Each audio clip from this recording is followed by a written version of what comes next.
পরিচ্ছেদের 2 নম্বর অধ্যায়ের 11 নম্বর শ্লোকের মধ্যে বলা হয়েছে সত্যং বিষ্ণু দশশ গর্ভমাদত্ত বৈষ্ণবম, অর্থাৎ অন্তিম অবতার তথা শেষ যিনি আসবেন তার বাবার নাম হবে বিষ্ণুদশা। বিষ্ণুদশা এটি সংস্কৃত শব্দ, যদি এটি বাংলা করা হয় এটির বাংলা হবে পূর্ব গোলাম, আল্লাহ গোলাম, সৃষ্টিকর্তার গোলাম। আর এই শব্দের যদি আরবি করা হয় আরবি হবে আব্দুল্লাহ। হিন্দু এই ধর্মীয় গ্রন্থ বলছে শেষ যিনি আসবেন তার বাবার নাম হবে আব্দুল্লাহ, আর আমার আপনার নবীর বাবার নাম ছিল আব্দুল্লাহ। বিক্রম সামনে যাই, কিন্তু এই যে ধর্মীয় গ্রন্থ কল্কি পুরাণ 1 নম্বর পরিচ্ছেদের 2 নম্বর অধ্যায় 4 নম্বর শ্লোকের মধ্যে বলা হয়েছে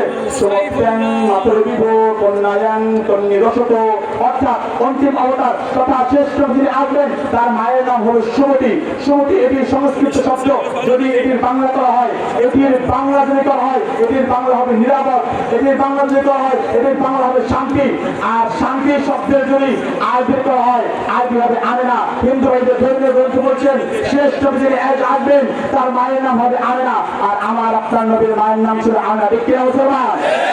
চলেন সামনে যাই, হিন্দু ভাইদের ধর্মীয় গ্রন্থ কল্কি পুরাণ 1 নম্বর পরিচ্ছেদের 2 নম্বর অধ্যায়ের 4 নম্বর শ্লোকের মধ্যে বলা হয়েছে সম্বরে বিষ্ণু যশস গর্ভমাদত্ত বৈষ্ণবম, অর্থাৎ অন্তিম অবতার তথা শ্রেষ্ঠ যিনি আসবেন তিনি সম্বর নামক স্থানে জন্মগ্রহণ করবেন। সম্বর এটি সংস্কৃত শব্দ, যদি এটির বাংলা করা হয় এটির বাংলা হবে নিরাপদ স্থান, আর নিরাপদ স্থানে যদি আরবি করা হয় আরবি হবে বালাদুল আমিন। আর মক্কা নগরীর অপর নাম ছিল বালাদুল আমিন। আল্লাহ তাআলা বলেন ওয়াহাদাল বালাদিল আমিন। হিন্দু ধর্মীয় গ্রন্থ বলছে শ্রেষ্ঠ যিনি আসবেন তিনি বালাদুল আমিন তথা মক্কা নগরীতে জন্মগ্রহণ করবেন, আর আমার আপনার নবীও মক্কা নগরীতে জন্মগ্রহণ করেছিল। ঠিক কিনা মুসলমান? সামনে যাই, হিন্দু ভাইদের ধর্মীয় গ্রন্থ ঋগ্বেদের 2 নম্বর মন্ত্রের 3 নম্বর সূত্রের 2 নম্বর মন্ত্রের মধ্যে বলা হয়েছে নর সংসং প্রতিমান মঞ্জু জীবন হাসরচি, অর্থাৎ অন্তিম অবতার তথা শ্রেষ্ঠ যিনি আসবেন তার চেহারা অনেক সুন্দর হবে, এটা হিন্দু ভাইদের ধর্মীয় গ্রন্থ বলছে। আর আমার আপনার নবীর চেহারা অনেক সুন্দর ছিল। ঠিক কিনা মুসলমান? এমন যদি হিন্দু ভাইদের ধর্মীয় গ্রন্থ থেকে খ্রিস্টানদের ধর্মীয় গ্রন্থ থেকে বাইবেলের ওল্ড টেস্টামেন্ট নিউ টেস্টামেন্ট থেকে যদি আল্লাহ রাসূলের পরিচয় দিতে থাকি ঘন্টার পর ঘন্টা দিতে পারবো ইনশাআল্লাহ। কিন্তু সময় নয়, আল্লাহ নবীর কথা হিন্দু ভাইদের ধর্মীয় গ্রন্থের মধ্যে আরো বলা হয়েছে ঋগ্বেদের 1 নম্বর মন্ত্রের 13 নম্বর সূত্রের 3 নম্বর মন্ত্রে আরো বলা হয়েছে ঋগ্বেদের 1 নম্বর মন্ত্রের 142 নম্বর সূত্রের 2 নম্বর মন্ত্রে আরো বলা হয়েছে ঋগ্বেদের 1 নম্বর মন্ত্রের 106 নম্বর সূত্রের 3 নম্বর মন্ত্রে আরো বলা হয়েছে ঋগ্বেদের 5 নম্বর মন্ত্রের 2 নম্বর সূত্রের 2 নম্বর মন্ত্রে আরো বলা হয়েছে 7 নম্বর মন্ত্রের 2 নম্বর সূত্রের 3 নম্বর মন্ত্রে আরো বলা হয়েছে 10 নম্বর মন্ত্রের 142 নম্বর সূত্রের 4 নম্বর মন্ত্রে আরো বলা হয়েছে যজুর্বেদের 20 নম্বর অধ্যায়ের 34 নম্বর অধ্যায়ের 20 নম্বর অধ্যায়ের 34 নম্বর অধ্যায়ে এছাড়াও হিন্দু ধর্মের আর এক জায়গায় আমার আপনার নবীর পরিচয় দেওয়া হয়েছে। ঠিক কিনা মুসলমান? কিন্তু আজকে বড্ড কষ্ট হয় যে হিন্দুদের ধর্মীয় গ্রন্থের মধ্যে আমার নবীর কথা বলা হয়েছে, সেই হিন্দুদের নাম করে ইসকন নামক নতুন এক সংগঠন আমার সোনার বাংলায় মাথা চাড়া দিয়ে উঠেছে। ঠিক কিনা মুসলমান? আপনারা শুনে আশ্চর্য হবেন, ভাই যত চলে আসছেন আমি 5 মিনিটের মধ্যে শেষ করে দিচ্ছি। আপনারা শুনলে আশ্চর্য হবেন, এই ইসকন এরা কিন্তু ভারত থেকে প্রতিষ্ঠা করা হয় না, এটি প্রতিষ্ঠা করা হয়েছে নিউ ইয়র্ক সিটি থেকে। এবং ইসকনের যে প্রতিষ্ঠাতা তার নাম হচ্ছে স্বামী প্রভুপাদ। তিনি জীবনে ইন্ডিয়ার কোন হিন্দু ধর্মের স্কুলে লেখাপড়া করেন নাই, তিনি লেখাপড়া করেছে নিউ ইয়র্ক সিটির খ্রিস্টানদের বিভিন্ন চার্চে গিয়ে। 1966 সালে যখন এই স্বামী প্রভুপাদ এই ইসকন প্রতিষ্ঠা করেছিল তখন মূলধারার অনেক হিন্দু এর বিরোধিতা করেছিলেন, কারণ তারা বুঝতে পেরেছিলেন আমাদের হিন্দুদের নাম বিক্রি করে এই ইসকন বিভিন্ন দেশে এবং বাংলাদেশ সহ বিভিন্ন দেশে খ্রিস্টানদের এজেন্ডা বাস্তবায়ন করে। ঠিক কিনা?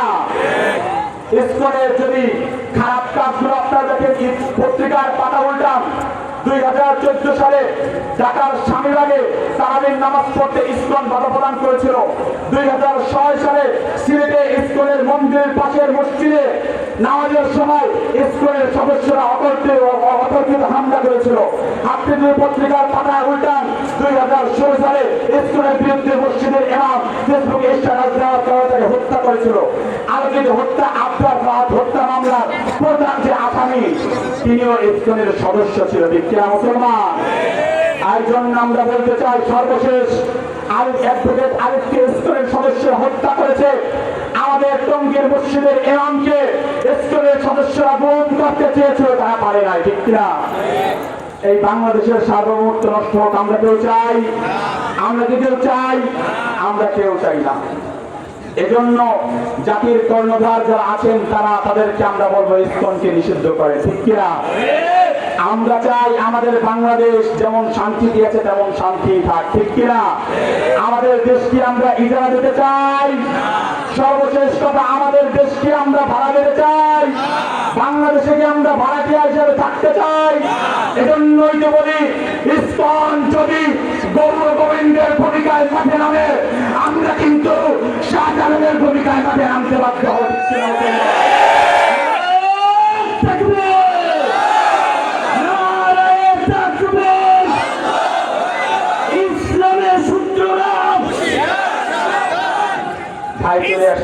ঠিক কিনা? সর্বশেষ পয়গাম 1971 আমরা দেশের জন্য রক্ত দিয়েছি, 52 ভাষার জন্য রক্ত দিয়েছি, 24 গণঅভ্যুত্থানে রক্ত দিয়েছি, অনেক রক্ত আমরা ছড়িয়েছি। এ আমার ছাত্র নওজোয়ান, এ আমার ভাইরা, আমি তোমাদের থেকে ওয়াদা দিতে চাই, যদি বাংলার জমিনে আরেকবার বাংলার জমিনের মধ্যে কোরআন রাজ কায়েম করার জন্য রক্ত দিতে হয়, কারা কারা দিয়েছ লাগে দেখাও।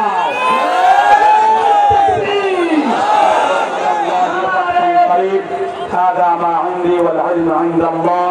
السلام عليكم ورحمة الله تعالى وبركاته.